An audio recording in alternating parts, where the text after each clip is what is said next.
सरकार ने पत्थरबाजी करने वाले लोगों और जो देश विरोधी नारेबाजी करते हैं उनके खिलाफ एक आदेश जारी किया है। इस आदेश के बाद ना तो उनको सरकारी नौकरी मिल पाएगी और ना ही उनका पासपोर्ट बन पाएगा।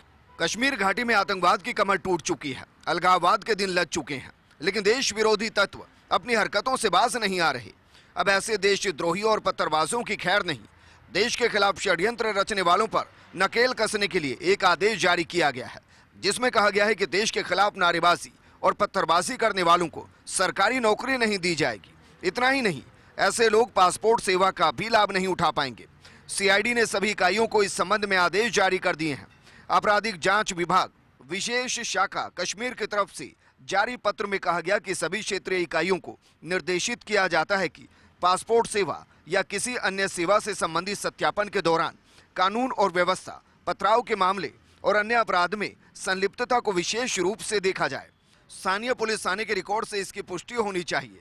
डिजिटल साक्ष्य जैसे सीसीटीवी फुटेज, फोटो, वीडियो और ऑडियो पुलिस के रिकॉर्ड में उपलब्ध क्लिप इमेज को भी खंगाले जाएं और क्वाड कोपर इमेज को भी खंगाला जाए।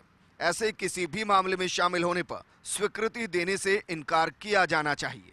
आपको बता दें कि इससे पहले जम्मू कश्मीर सिविल सेवा के नियमों में संशोधन किया गया था, जिसके मुताबिक सरकारी नौकरी पाने के लिए एक संतोषजनक सीआईडी रिपोर्ट अनिवार्य की गई थी।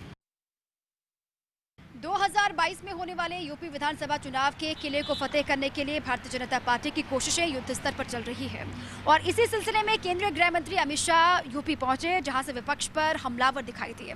उन्होंने कहा कि 2022 में जब विधानसभा के चुनाव होंगे तो बीजेपी की प्रचंड जीत होगी और विपक्ष को हार के लिए तैयार रहने की आवश्यकता है। यूपी दौरे पर अमित शाह ने कई योजनाओं की सौगात दी। योगी आदित्यनाथ सरकार की तारीफ करते हुए उन्होंने कहा कि कोरोना की 2 लहरों में उत्तर प्रदेश सरकार ने बेहतरीन कोरोना प्रबंधन किया। योगी ने परिश्रम, मेहनत, सूझबूझ और अपनी प्रशासनिक क्षमता से जो कार्य किए उससे यूपी लगभग कोरोना से मुक्त हो रहा है। सबसे ज्यादा टीकाकरण, टेस्टिंग बेड की व्यवस्था यहीं पर है। पहले यूपी में खुलेआम माफिया घूमते थे, लेकिन आज कोई माफिया यहाँ पर दिखाई नहीं देता। यूपी को दंगा मुक्त, माफिया मुक्त, भू माफियाओं से मुक्ति करने का काम और यूपी की माताओं बहनों को सुरक्षा देने का काम योगी सरकार ने किया है। अमित शाह ने कहा कि आज यूपी मेक इन इंडिया के तहत निवेश की पहली पसंद बनता जा रहा है। करीब 3.5 लाख करोड़ रुपए से ज्यादा का निवेश यूपी की जमीन पर लाने का काम योगी आदित्यनाथ ने किया है। उन्होंने कहा कि अखिलेश भाई, आप 15 साल का हिसाब लेकर आ जाओ, जनता आपको माफ नहीं करेगी। समाजवादी पार्टी, बहुजन समाज पार्टी, कांग्रेस अब एक साथ आ गए थे, लेकिन फिर भी जनता का आशीर्वाद कम नहीं हुआ।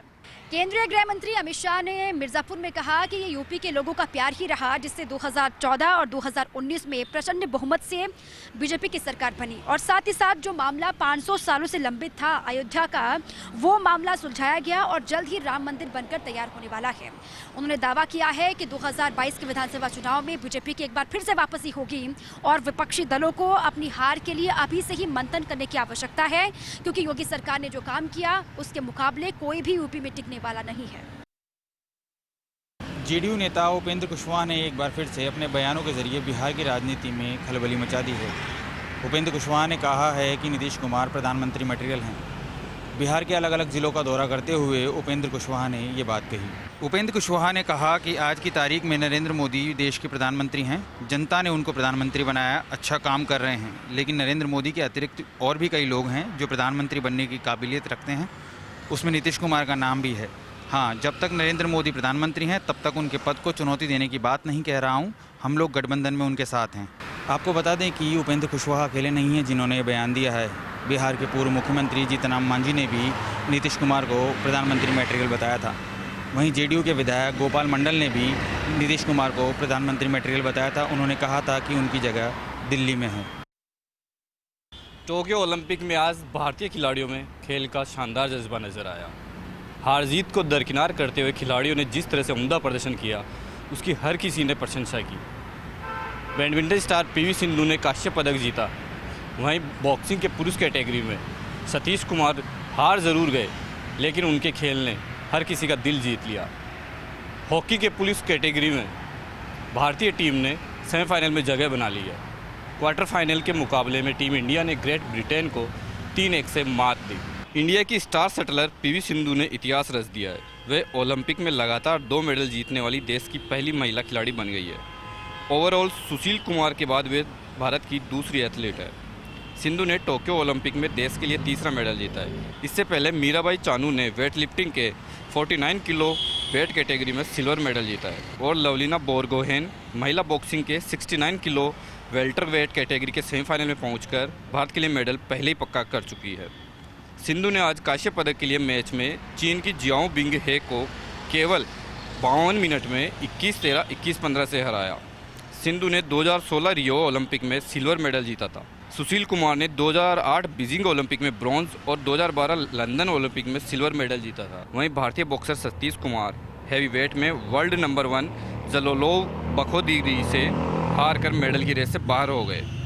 उज्बेकिस्तान के जलोलोव ने सतीश को एक तरफा मात दी, लेकिन इससे पहले के मैच में चोटिल होने के बावजूद सतीश कुमार ने क्वार्टर फाइनल खेला। सतीश के चोटिल होने के बाद भी खेलने को खेल प्रेमियों ने जमकर सराहा। इंजरी के बावजूद सतीश कुमार ने पूरे दमखम के साथ मुकाबला किया, हालांकि उन्हें हार का सामना जरूर करना पड़ा। भारतीय पुरुष हॉकी टीम ने ओलंपिक के सेमीफाइनल में जगह बना ली है। टीम इंडिया 41 साल बाद ओलंपिक के सेमीफाइनल में पहुंची है। अफगानिस्तान में इन दिनों दहशत की बू साफ तौर पर महसूस की जा सकती है। हर ओर अफरा तफरी का माहौल है।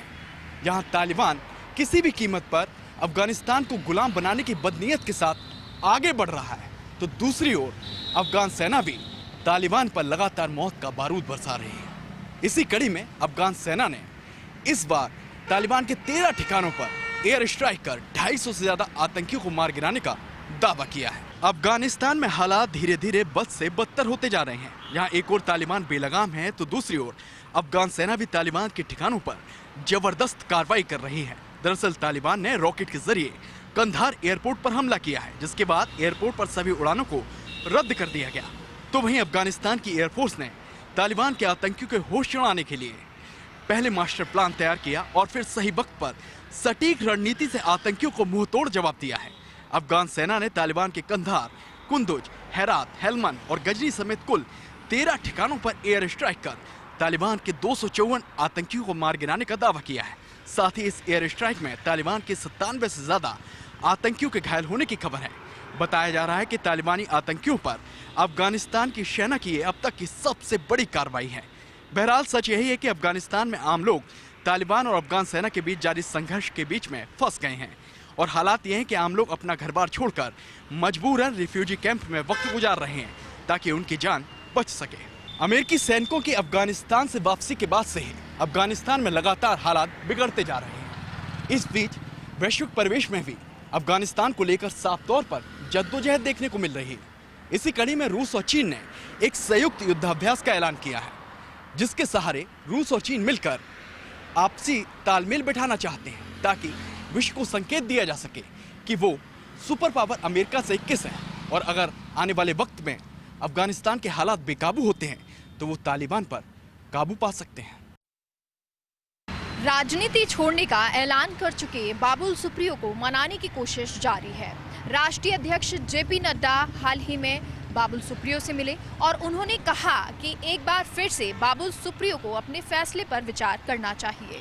एक दिन पहले फेसबुक पर सियासत से संन्यास लेने का ऐलान करने वाले बीजेपी सांसद और पूर्व केंद्रीय मंत्री बाबुल सुप्रियो को बीजेपी ने मनाने की कोशिश तेज कर दी है। बाबुल सुप्रियो ने शनिवार को अचानक सोशल मीडिया पर राजनीति छोड़ने का ऐलान कर दिया। बताया जा रहा है कि इस ऐलान के बाद बाबुल ने दिल्ली में बीजेपी अध्यक्ष जेपी नड्डा के घर पर मुलाकात की। जेपी नड्डा ने उन्हें अपने फैसले पर दोबारा विचार करने को कहा। माना जा रहा है कि मंगलवार तक बाबुल सुप्रियो को लेकर आखिरी फैसला हो सकता है। सूत्रों की माने तो कैलाश विजयवर्गीय और दिलीप घोष से बातचीत करने को कहा गया है। केंद्रीय मंत्रिमंडल में फेरबदल में मंत्री पद से हटाए जाने के कुछ दिनों बाद बाबुल सुप्रियो ने शनिवार को कहा कि वो एक सांसद के रूप में इस्तीफा दे देंगे। सुप्रियो ने संकेत दिए हैं कि ये निर्णय आंशिक रूप से उन्होंने मंत्री पद जाने और बीजेपी की पश्चिम बंगाल इकाई के नेतृत्व के साथ मतभेदों की वजह से लिया है। आसनसोल से 2 बार सांसद रहे बाबुल सुप्रियो को हाल ही में 7 जुलाई को हुए मंत्रिपरिषद से फेरबदल से हटा दिया गया था। आपको बता दें, पिछली बार हुए विधानसभा चुनाव में टीएमसी के खिलाफ वो खड़े हुए थे लेकिन हार गए थे। केंद्रीय राज्य मंत्री अर्जुन मेघवाल और उच्च शिक्षा राज्य मंत्री भंवर सिंह भाटी आज बीकानेर दौरे पर रहे। उच्च शिक्षा राज्य मंत्री ने डूंगर कॉलेज में पौधारोपण किया। इस दौरान जिला कलेक्टर नमित मेहता भी मौजूद रहे।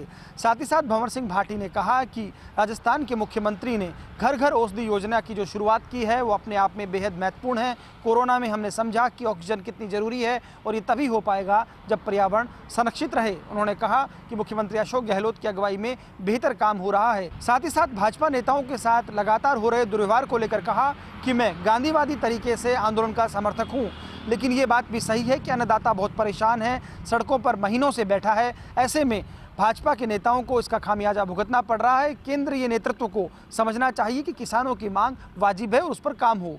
दूसरी तरफ अर्जुन मेघवाल आज जो है भीमराव अंबेडकर सर्किल पर पहुंचे, यहां पर एक सीडी का लोकार्पण किया। साथ ही साथ अर्जुन मेघवाल ने कांग्रेस पर निशाना साधते हुए कहा कि कांग्रेस ने जो अनसंग हीरो हैं या जिन्होंने इतिहास में बेहतर काम किया उनको साइडलाइन करने का काम किया है। उन्होंने ये सवाल उठाया कि डॉक्टर भीमराव अंबेडकर को भी जीते जी भारत रत्न नहीं दिया गया, जबकि वो इसके हकदार थे। मेघवाल का कहना था कि कांग्रेस ने इतिहास को अलग ही तरीके से देखा है।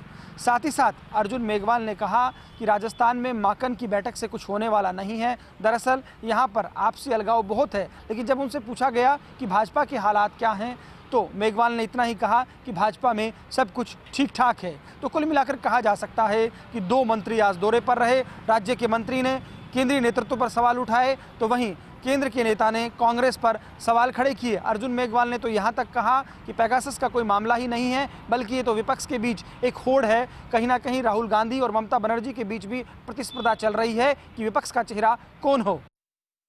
राजस्थान की सरकार द्वारा पूरे प्रदेश को बाल श्रम और बाल भिक्षावृत्ति मुक्त किए जाने के बाद में जोधपुर के सामाजिक संगठन सत्यमेव जयते सोसाइटी ने भी यही संकल्प लिया और जोधपुर में बाल श्रम और बाल भिक्षावृत्ति रोकथाम के लिए काम शुरू किया। इसी के दौरान आज ऑनलाइन परिचर्चा और कार्यशाला का आयोजन राजस्थान राज्य मानवाधिकार आयोग के अध्यक्ष जस्टिस गोपाल कृष्ण व्यास के मुख्य आतिथ्य और राजस्थान बाल सुरक्षा आयोग की अध्यक्षा संगीता बेनीवाल की अध्यक्षता में आयोजन किया गया, जिसमें खुले तौर पर यही चर्चा की गई कि जोधपुर की जितनी भी बस्तियां जहाँ बच्चे बाल श्रम करते हैं या भीख मांगते हैं, उनके परिवारों को समझाइश करके उन बच्चों को शिक्षा से जोड़ना है, उनको स्कूल भेजना है। इसी को लेकर के विषय विशेषज्ञों ने अपने विचार व्यक्त किए। सोसाइटी की अध्यक्ष विमला गट्टानी के निर्देशन में आयोजित हुआ ये ऑनलाइन कार्यक्रम जिस तरीके से चला और अलग अलग लोगों के जो सुझाव आए हैं उसके चलते माना जा रहा है कि 1 महीने बाद में कुछ ऐसे भी परिणाम आएंगे जब स्कूल खुल जाएंगे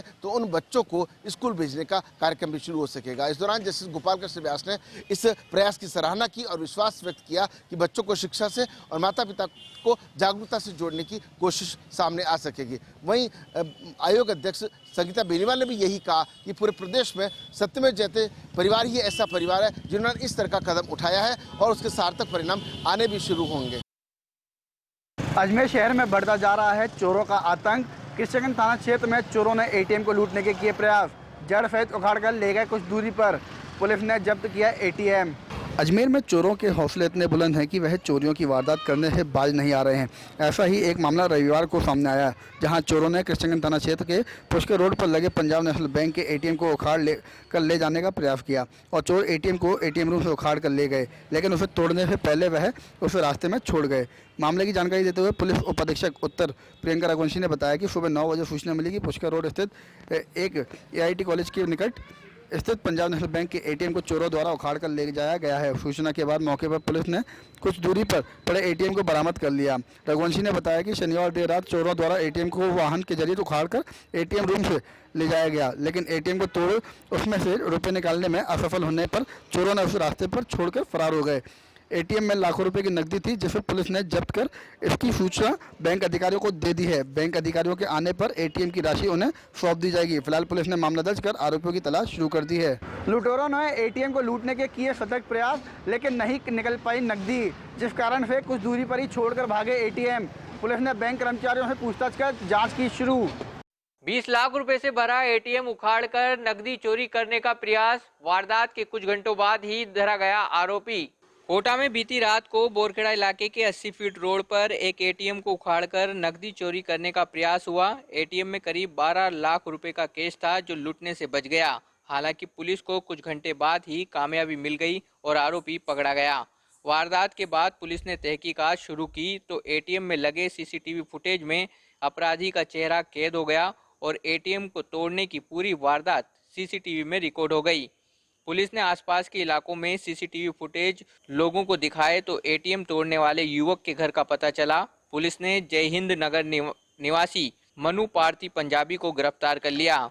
आरोपी से पूछताछ की तो उसने अपना जुर्म कबूला। आरोपी से पूछताछ में पता चला कि उसके दोस्त का पर्स उसके घर पर छूट गया था और उसी पर्स में रखे एटीएम कार्ड से पैसा निकालने का प्लान बनाया था, लेकिन एटीएम कार्ड से पैसा नहीं निकला तो आरोपी मनु पंजाबी ने एटीएम को ही उखाड़ने की कोशिश की, लेकिन इसमें भी वह नाकाम रहा। आप तस्वीरों में देख सकते हैं कि किस तरह से इस शख्स ने बेखौफ होकर एटीएम को उखाड़ने की कोशिश की। हालांकि वारदात के कुछ घंटों बाद ही आरोपी के हौसले पस्त हो गए, क्योंकि आरोपी अब पुलिस की गिरफ्त में है।